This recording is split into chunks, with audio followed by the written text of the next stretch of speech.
Tiếng rơi xa trong niềm vui mới vang vọng tiếng đạp xe qua người gió núi này là cùng ta niềm ân hoan gửi vào tiếng ca suốt ngàn hai năm theo điều khen nắng quê hương bừng lên người cha đó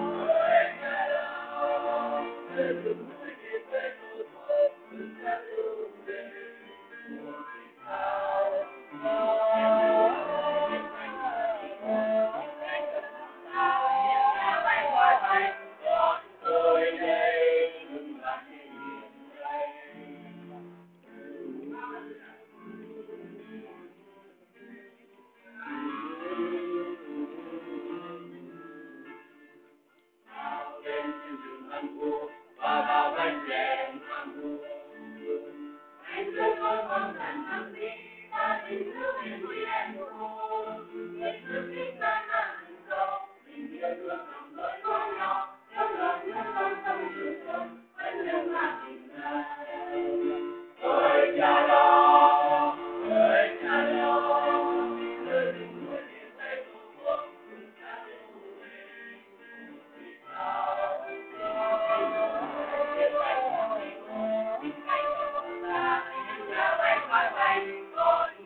em có thấy không trời trên đất như nước áo ấm sân bay những cơn khúc yêu quê hương rồi ta gia lòng dâng lên sông đất tình bắc anh mong miền trời anh tuyệt cuộc đời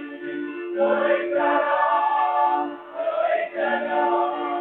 người tình người miền tây tổ quốc ta luôn